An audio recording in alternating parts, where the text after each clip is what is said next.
It's been 2 months since Dominaria's release, and one of the most hyped cards in the set has brought nothing but disappointment. No one has yet figured out how to break Mox Amber. Every other Mox turned out to be an incredibly powerful piece of magic tech. But now, we've got this. It's unreliable, it's slow, and its value chart looks like my credit score. That's why on today's episode of Broken Cardboard, we've got one simple question. Can we ever hope to break Mox Amber?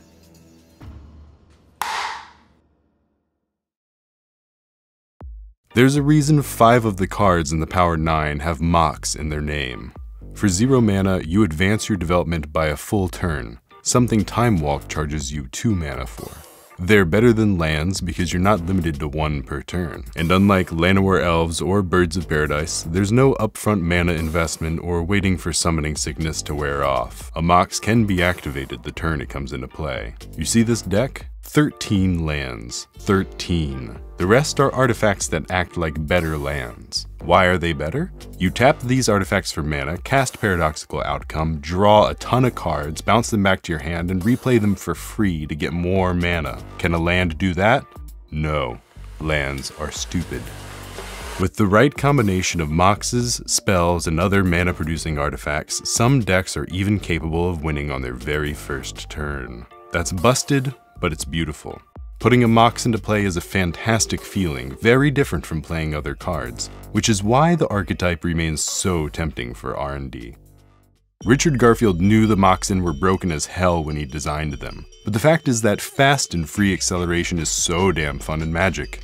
Eventually, R&D took another stab at releasing one of the mana gems. Their first attempt at a balanced Mox was this, Mox Diamond. This card was considered unusable on release. You had to discard a land to play Mox Diamond, so the only way this accelerated you was if your hand was a bit garbage to begin with. Deathrite Shaman and Tarmogoyf weren't born yet, so there weren't many ways to convert the downside into a benefit elsewhere. But then Randy Bueller, the fucking madman, found the perfect home for this little card. Right here, in a broken jar. Magic can be won with the right combination of 2 or 3 cards. Pros like Bueller understand how to make the most of resource acceleration, no matter the cost. Even though Mox Diamond asked you to effectively exchange 2 cards in your hand for a full turn of mana acceleration, properly built decks can leverage that speed by pulling off 2 or 3 card combos before an opponent can respond. There's a lesson here. Even though some people doubted the card for years, eventually someone broke it. And now it's at a perfectly reasonable and not at all buyout-influenced market price of $250. So R&D tried again, this time making the Mox out of chrome, which is very notably not a gem. In their defense, there was a chance that the card might have been playable and not horribly busted and broken, had it been released in the proper environment. In not their defense, it also happened to come out alongside one of the most broken artifact-centric blocks in Magic history, the Mirrodin block.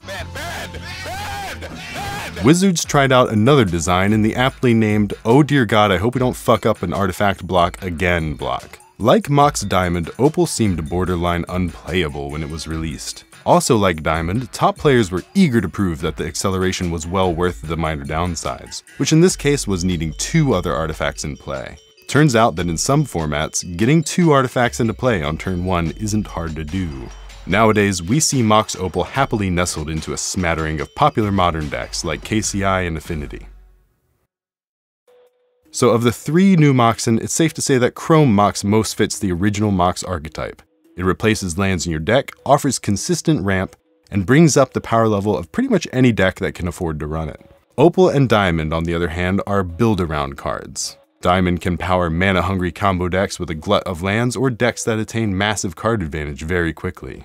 Opal works in decks with tons of free artifacts.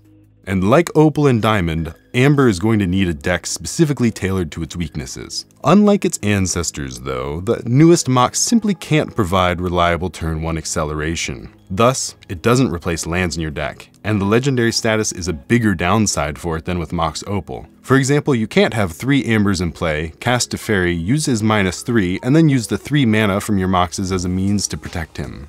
Most low-cost legendary creatures are already built around cards and don't really synergize with other low-cost legendary creatures in meaningful ways. Building around Mox Amber weakens your deck's win conditions. The card is fun. Casting instant speed Lotus Petals with Wrath in play can lead to hilarious blowouts. Being legendary opens up cute combos with Tishar, Restoration Specialist, and Aetherflux Reservoir, but the exact same combo can be done with a Lotus Petal instead of 2 Ambers. And really, that's the problem with Mox Amber. There has yet to be a proven situation in which the card can't just be replaced by something better or more effective. It doesn't reliably accelerate like Diamond, it can't provide color fixing like Chrome, and it doesn't activate as quickly as Opal. If Mox Amber will ever go through its own price spike, it'll likely be the result of Wizards printing more cheap legends with good synergy. There is another, less likely option. I've seen more and more discussion lately about the relevance of the legendary rule in modern Magic. Ristic Studies put out a killer video on the topic, which I highly recommend watching.